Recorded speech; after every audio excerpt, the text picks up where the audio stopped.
YouTube? Welcome back to another video. And yes, I have another dependent slot-in instrument, actually that we've seen in a previous video, but only just for a second. This is my 42 T2 dependent Thayer Bach 42 with a dual bore slide. So I guess it's an LT something or other 42 T2 with a corporation bell, of course, and a nickel tuning slide. A lot of stuff to talk about here. We have actually seen this Thayer section, this bell, and this tuning slide before. This is my artisan setup that I had made a couple of years ago, actually. This valve is from the reverse trombone. I actually have the bell section it came from. Whoa! Right here. You can see where it got chopped out. This was a Blessing B78 bell and tuning slide, which are modeled after the 88H. That's what they're a little bit bigger than a Con 78H. It had this stainless Thayer on it, and every slide on this instrument was reversed, including the main tuning slide, F tuning slide, and the actual slide that you use to play all your notes. Everything was reversed. And I bought it for kicks. It was 200 bucks. It came with this pristine condition stainless Thayer. And I was like, you know what? I like these. So even if this horn doesn't turn out, I get a stainless Thayer out of it. And so I had Ben Hansen, my tech, put together this artisan setup. I had this Corporation 42 bell that I got from a 42B that was kind of like falling apart, but only the valve section was. The slide, bell, and tuning slide were all perfect. So that made its way onto here. I got this nickel artisan tuning slide through Ben, I believe. I actually can't remember. And I played it for a bit. I talked about it in a video like a long time ago. My problem was that the fifth partial was really sharp on it, and so I actually had him anneal the tuning slide, so now it's softer and it plays better. This is my dual bore LT slide, so 547, 562, all nickel, no oversleeves, which puts it kind of in that medium bass category. And it's a good match for a dependent valve tenor. And of course, this is my Cancel CR slot-in valve for tenor trombone. I bought this a few years ago from one of my other techs for a pretty cheap price. I'm sure knew they were like $1,200 or something. I bought it for much cheaper than that. And I assumed it was for bass, of course, because why would this not be for bass trombone? It sat around for a while, and I eventually checked the bore size, and it was 562, which is tenor trombone. And I was like, what? And my tech Ben told me that the span on these slotted valves is exactly the same as OE Thayer tuning slide crooks for F attachments. And so this would fit right into my artisan setup with, you know, work, but not a lot of work like respanning this or anything. It literally just fit right in. And therefore, I was like, please do this. Make this a dependent F/D tenor trombone. Yeah, this is not a bass. I'm using a kind of small-ish tenor mouthpiece, actually. It's probably a little too small for this. And I end up having a very neat double valve tenor. We've got F valve is the stainless Thayer. D valve is a Cancel CR valve, which usually play very well. Ben himself has a dependent setup very similar to this with two CR valves, so CR here as well. I really liked how that played. He bought one of these these slotted valves as well. I've really liked how his played. He has it set up for a artisan setup too, basically just like this. I really liked that, so I was like, well, mine's gonna be pretty good. And mine is actually even a little bit better, probably because the first valve is a Thayer, just a little more open to begin with. The whole thing just plays really, really well. Again, keep in mind, I've been playing for like 4 days after taking like 6 weeks off, but I'm really enjoying how this plays in the low register.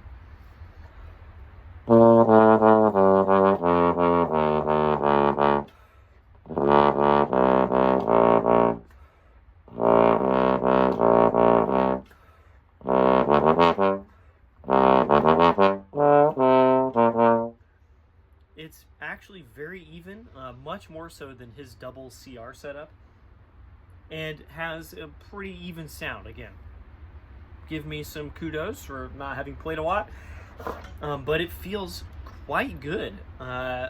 Is there a use to this instrument? In fact, there is. I may have talked about this in my last double valve tenor video, because of course now I've owned 2 of these in very different configurations. But I have several different reasons why this is not exactly necessary, but could be very useful. I, first thing on the list, have watched the principal trombone of LA Phil, one of the principal trombones, have to play principal trombone on a bass trombone. And I heard him during the piece of like pasting high D flats on this bass trombone. And I was like, why is that happening? So I talked to him afterwards, and he's like, there was a low B, one low B in the part. And so what else are you gonna do? You can't like make a really good fake low B. So he's like, screw it, I'm just gonna play bass trombone on this so I can play low B, and he can play all the high range stuff on bass trombone. Something like this, ta-da, now you get to play tenor trombone the whole time, and you have a low B. I've played, personally, 2 chamber orchestra pieces with 1 trombone that had low C's in them, that were obviously not bass trombone parts. They were just kind of trombone, and you just have to play all over the range of the instrument, high, down into the low register, and I made them work. I, pulled to E, and I had to play my C's way out on the slide. It was usually pretty awkward. I usually didn't have a lot of time to move the slide in between using it for other things. Something like this, problem solved. I just played 1 instrument. It sounds like tenor trombone, but I have low C's. There's plenty of, I think there'd be really cool quartet rep where this is on the bottom part, and so you can play the low register stuff, but the balance is just tenors, like a French trombone quartet where it's just tenor trombones. This would really fill out that bottom part by being a tenor trombone, but not losing you that low range. There's a bunch of solo rep. If you play cello suites, a lot of low C's because that's the bottom string on a cello. Guess what? You still have that. The cool thing about this, of course, is that I can just take the valve out. This saddle down here is removable. I have the original F tuning slide for this, and so none of this stuff is permanent. I can just make it into a 42T and play it like a tenor trombone.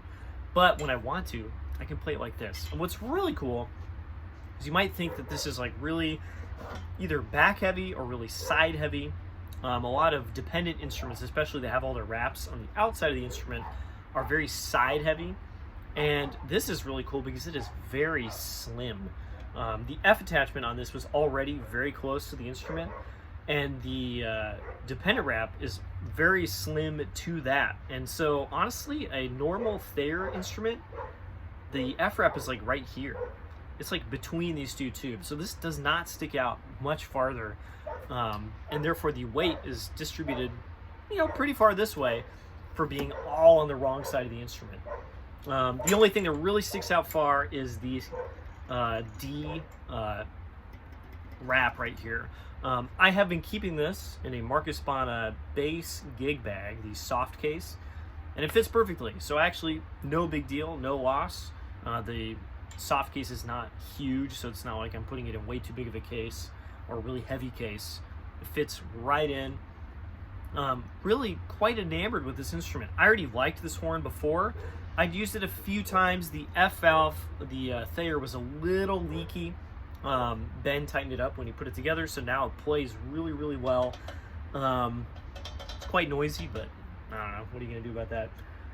This is a really good instrument. I'm very excited. I now have Y Fort, where I kind of use that for most things. I have my 42 GG, which is a great orchestral instrument.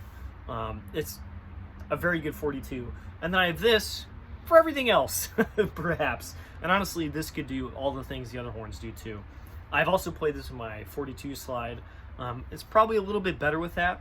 I like this slide, but the mouthpieces all sit, I guess I should keep this in, sit like a 1/4 inch too far out, because I think the lead pipe was put into the slide and the receiver is just a little too small. And so everything is just a little kind of narrow, tight-ish. Might have the lead pipe replaced at some point, or at least pulled so I can try other things. And I have a feeling that would just kind of make it a little better. We'll just say better. It's not a bad slide as is, and I think it plays quite well. And of course, I got to find a right mouthpiece match. This is my Doug Elliott G Cup with a Parker Hauser rim that makes it a little deeper. It's a little taller of a rim. It's fine, but it's obviously not a great low register mouthpiece. So very cool. I'm enjoying playing this as I come back to the instrument. This is actually not that hard to play. I kind of expected it to be with a Thayer, and it's a large bore and everything, but it's kind of just fun. More to come, more silly instruments to come, and obviously I will be playing better as these videos continue. Bye-bye!